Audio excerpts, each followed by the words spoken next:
Leo 14 മാർപ്പാപ്പയും നമ്മുടെ Donald ട്രംപും തമ്മിലുള്ള ഏറ്റുമുട്ടലിൻ്റെ മനഃശാസ്ത്രവും അതിൻ്റെ രീതിശാസ്ത്രവും അതിൻ്റെ ഇമ്പാക്റ്റുകളെക്കുറിച്ചും വളരെ മനോഹരമായ ഒരു അനാലിസിസ് കേൾക്കാനും വായിക്കാനും ഇടയായി. വളരെ ഭംഗിയായി അതിൻ്റെ ഉത്ഭവവും അതിൻ്റെ രൂപപ്പെടലും ഒക്കെ പറയുന്നുണ്ട്. അത് കേവലം നമുക്ക് യാദൃശികമായി ആ വഴക്കിനെ തോന്നുമെങ്കിലും അങ്ങനെയല്ല. ഈ ഡൊണാൾഡ് ട്രംപും ഹെക്സിത്തും നെതന്യാഹുവും കൂടി ഇതൊരു വിശുദ്ധ യുദ്ധമാക്കി മാറ്റിയെടുത്ത് ഇറാനെ അനിഹിലേറ്റ് ചെയ്യുന്നത് വിശുദ്ധ യുദ്ധത്തിൻ്റെയും സാക്ഷാൽ ജീസസ് ക്രൈസ്റ്റിൻ്റെയും ഒരു അനുഗ്രഹമാക്കി മാറ്റാനുള്ള വലിയൊരു പദ്ധതിയാണ് ഈ ലിയോ 14 മാർപ്പാപ്പ പൊളിച്ചടുക്കിയത്. അതിലുണ്ടായ ഫ്രസ്ട്രേഷനിലാണ് അദ്ദേഹത്തിനെതിരെ കുറ്റകൃത്യങ്ങളുടെ കാര്യത്തിൽ വളരെ ദുർബലനാണ് മാർപ്പാപ്പയെന്നും എന്ന് മാത്രമല്ല ന്യൂക്ലിയർ ആയുധങ്ങളുടെ കാര്യത്തിൽ യാതൊരു വിവരവുമുള്ള ആളല്ല മാർപ്പാപ്പയെന്നും അദ്ദേഹത്തിൻ്റെ വിദേശകാര്യ നയങ്ങൾ വളരെ ഹൊറിബിളും ടെറിബിളുമാണ് എന്ന് പറഞ്ഞു വെച്ചത് കൂടാതെ യഥാർത്ഥത്തിൽ പോപ്പിൻ്റെ പട്ടികയിൽ അദ്ദേഹം ഉണ്ടായിരുന്നില്ലെന്നും അമേരിക്കക്കാരനായതുകൊണ്ടും അത് എൻ്റെ നാടുൾപ്പെടുന്ന പ്രദേശമായതുകൊണ്ടും മാത്രമാണ് ഇദ്ദേഹത്തെ പരിഗണിച്ചതെന്നും ഒക്കെയുള്ള ആക്ഷേപങ്ങൾ ചൊരിഞ്ഞുകൊണ്ട് എല്ലാ നിയന്ത്രണവും പരിധികളും വിട്ട് ട്രംപ് പുറത്തു കയറിയത് ലോകത്ത് ഒരു പുതിയ കാഴ്ചയായി. പ്രത്യേകിച്ച് ആധുനിക കാലഘട്ടത്തിൽ ഏറ്റവും വലിയ ക്രിസ്ത്യൻ ഭൂരിപക്ഷമുള്ള ഒരു രാജ്യത്ത് ആ രാജ്യത്ത് നിന്ന് തന്നെ തിരഞ്ഞെടുക്കപ്പെട്ട ഒരു മാർപ്പാപ്പയ്ക്കെതിരെ ഇത്രമേൽ ആക്രമണം കുരുപൊട്ടി ട്രംപ് നടത്താനുള്ള പ്രധാനപ്പെട്ട കാരണങ്ങളിലൊന്ന് NBC പോൾസ് എന്ന് പറയുന്ന ഒരു ന്യൂസ് മാഗസിൻ അവിടെ ഒരു പോപ്പുലർ സർവേ നടത്തിയിരുന്നു, പീപ്പിൾ സർവേ. ആ സർവേയിൽ +13 പോയിൻ്റാണ് മാർപ്പാപ്പയ്ക്ക് കിട്ടിയതെങ്കിൽ -12 പോയിൻ്റാണ് ട്രംപിന് കിട്ടിയത്. എന്ന് വെച്ചാൽ ട്രംപിന് അവിടുത്തെ ജനതയിൽ ഒട്ടും ഇമ്പാക്റ്റ് ഉണ്ടാക്കാത്ത ഒരു അൺപോപ്പുലർ ആളാണ് എന്ന ഖ്യാതിയാണ് അദ്ദേഹത്തിന് കിട്ടിയത്. ഈ PR-കളും ബാക്കിയുള്ള അഭ്യാസങ്ങളും ട്രൂത്ത് സോഷ്യലും എല്ലാം ഉപയോഗിച്ചിട്ടും ഒരു ഗുണവും കിട്ടിയില്ല.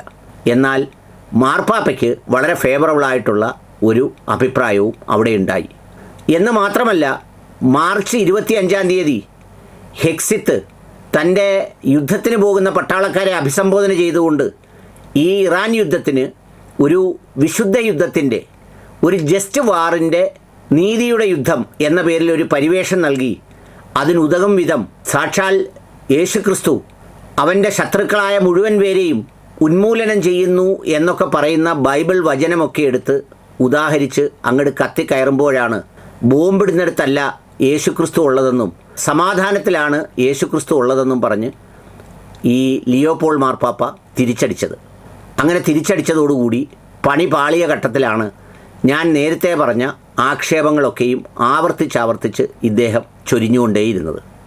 അങ്ങനെ ചൊരിഞ്ഞുവെങ്കിലും മാർപ്പാപ്പ അതിൽ വിട്ടുവീഴ്ച ചെയ്യാൻ തയ്യാറായില്ലെന്ന് മാത്രമല്ല, നമുക്കെല്ലാവർക്കും അറിയാവുന്ന ഒരു രാത്രിയുണ്ടല്ലോ, 8 മണിക്ക് ആ സംസ്കാരത്തെയും ജനതയെയും മുഴുവൻ ഉന്മൂലനം ചെയ്യും എന്ന് പറഞ്ഞപ്പോൾ നാടൻ ഭാഷയിൽ പറഞ്ഞാൽ നിനക്കൊരു ചുക്കും ചുണ്ണാമ്പും ചെയ്യാനുള്ള അവകാശമില്ലെന്നും ഒരു സംസ്കാരത്തെയും തകർക്കാനോ തുടച്ചു മാറ്റാനോ നിനക്കാവില്ലെന്നുമുള്ള മാർപ്പാപ്പയുടെ ഉറച്ച പ്രസ്താവന വന്നത്.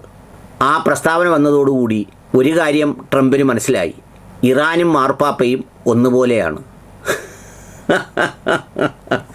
വിരട്ടിയാൽ ഏൽക്കൂല, അങ്ങനെ വിരട്ടി നടപ്പിലാക്കാനും കഴിയില്ല. അതുകൊണ്ട് അദ്ദേഹം ഇനിയൊരു ഫൈറ്റിനില്ല എന്നൊക്കെ പറഞ്ഞ് സംഗതി അവസാനിപ്പിച്ചു. ഇപ്പോഴേ അവസാനം അദ്ദേഹത്തിൻ്റെ ഓവൽ ഓഫീസിൽ എല്ലാ ദിവസവും ബൈബിൾ വായന ഒരു സ്ഥിരമാക്കാൻ ഒക്കെ തീരുമാനിച്ചു. വെച്ചാൽ അത്രമേൽ ഏതാണ്ടൊരു 28% കാത്തലിക്സ് ഉണ്ട് ഈ പറയുന്ന അമേരിക്കയുടെ വിവിധ ഭാഗങ്ങളിൽ. അവരിതിന് മുൻപുള്ള ഇലക്ഷനിൽ സ്പ്ലിറ്റ് ചെയ്താണ് വോട്ട് ചെയ്തത്. ട്രംപിനും കുറച്ച് ചെയ്തു, ജോ ബൈഡനും ചെയ്തു. എന്നാൽ ഇത്തവണ ട്രംപ് വരുമ്പോഴാണ് അമേരിക്ക ഗ്രേറ്റ് ആകുന്നതെന്ന് കരുതി എല്ലാ കത്തോലിക്കരും കൂടി ഈ യുദ്ധക്കൊതിയന് ചാമ്പിക്കൊടുത്തതാണ്. അപ്പോൾ അവരുടെ ആത്മീയ നേതാവായ മാർപ്പാപ്പയെ ഇത്തരത്തിൽ ഇസ്രയേലിനോടൊപ്പം ജ്യൂസിനോടൊപ്പം കൂടി ആക്ഷേപിക്കുന്നത് നടക്കുന്ന കാര്യമല്ലെന്ന് ട്രംപിന് ബോധ്യപ്പെട്ടു. മാർപ്പാപ്പയാവട്ടെ ഒരു ഇഞ്ച് വിട്ടുവീഴ്ച ചെയ്യാനും തയ്യാറല്ല. ഇതൊരു വിശുദ്ധ യുദ്ധവുമല്ല, ഇതൊരു ക്രൂരയുദ്ധമാണെന്നും ഇത് ചെയ്യുന്നത് ചെകുത്താന്മാരാണെന്നും തീർത്ത് പറഞ്ഞതോടുകൂടിയാണ് ഇപ്പോൾ കോംപ്രമൈസിന് തയ്യാറായി അദ്ദേഹം ബൈബിൾ വായിക്കാൻ തുടങ്ങിയിരിക്കുന്നത്. എങ്ങനെയുണ്ട് കഥ? അതാണ് ട്രംപ്.